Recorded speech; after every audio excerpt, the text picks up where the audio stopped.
Brought to you by V-Guard, co-powered by Sensodyne and Vimal. बोलो जुबां केसरी। 29 मार्च 2016 को कांग्रेस के बड़े नेताओं के सामने प्रशांत किशोर ने एक प्लान पेश किया। ये प्लान यूपी में कांग्रेस को फिर से खड़ा करने का था, क्योंकि तब तक माना जा चुका था कि कांग्रेस यूपी में पूरी तरह खत्म हो चुकी है। लेकिन प्रशांत किशोर ने एक उम्मीद जगाई। कांग्रेस ने उस पर चर्चा भी की, लेकिन प्लान में कुछ पॉइंट ऐसे थे जिसे कांग्रेस ने सिरे से खारिज कर दिया। और बाद में कुछ ऐसा हुआ कि ये सारी प्लानिंग धरी रह गई। और जब 2017 के विधानसभा चुनाव हुए तो बीजेपी ने उतनी सीट जीत ली जितनी उसने खुद भी नहीं सोची थी। हेलो नमस्ते, चुनावी किस्से में आज आपको 2017 में हुए यूपी चुनाव से जुड़ा किस्सा सुनाते हैं। कैसे यूपी के दो लड़के जो इतिहास रचने चले थे वो एक तरह से लालच की वजह से फ्लॉप हो गए। प्रशांत किशोर ने 2014 के लोकसभा चुनाव से अपनी पहचान बनाई थी।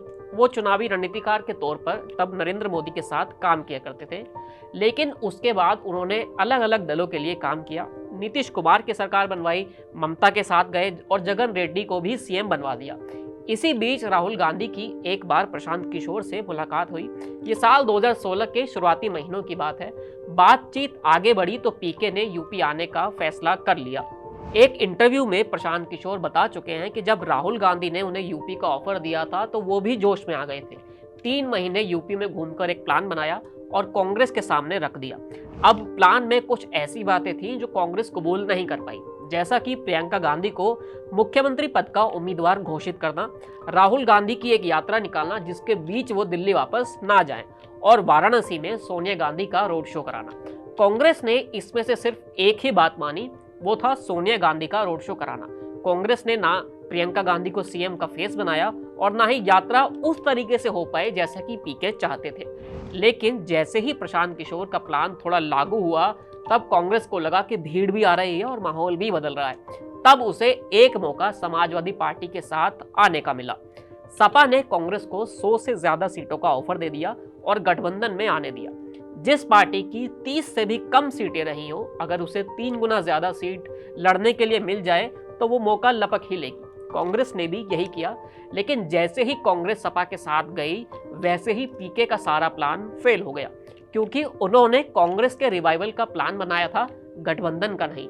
हालांकि तब उन्होंने ये साथ नहीं छोड़ा और गठबंधन के हिसाब से अपने कैंपेन में कुछ बदलाव किए। पहले जो नारा 27 साल यूपी बेहाल का था वो बाद में यूपी को ये 7 पसंद है में बदल गया। एक तरफ सपा का नारा काम बोलता है भी सोशल मीडिया पर घूम रहा था, लेकिन जब ये जोड़ी साथ आई तो पूरा खेल उल्टा हो गया। और इस सब के बीच में देश में एक घटना और भी घटी थी। यूपी चुनाव से पहले ही देश में नोटबंदी हुई थी।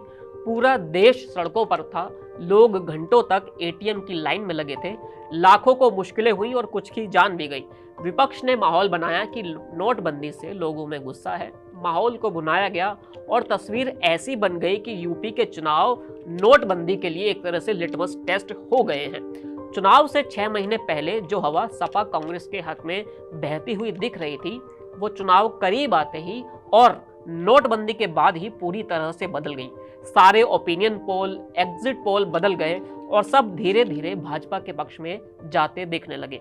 केंद्र में नरेंद्र मोदी की अगुवाई में बीजेपी की सरकार थी, उसका फायदा मिला और मोदी के पक्ष में जो माहौल बना था उसने यूपी में भी कमाल कर दिया। सभी सर्वे विश्लेषण को फेल करते हुए बीजेपी अकेले दम पर 312 सीट जीत चुकी थी। ये यूपी में इतिहास रचा गया था, क्योंकि इतनी सीट तो कभी किसी पार्टी ने यूपी में जीती नहीं थी। नरेंद्र मोदी की लहर के सामने 2014 की तरह ही एक बार फिर 2017 में विपक्ष पूरी तरह धराशायी हो गया था। प्रशांत किशोर ने जो अपनी एक छवि बनाई थी कि वो जिस चुनाव पर हाथ रखते हैं उसे जिता ही देते हैं, उस छवि को भी एक पहला डेंट उत्तर प्रदेश में ही लगा था। इस कहानी में इतना ही, फिर मिलेंगे एक नई कहानी के साथ। शुक्रिया।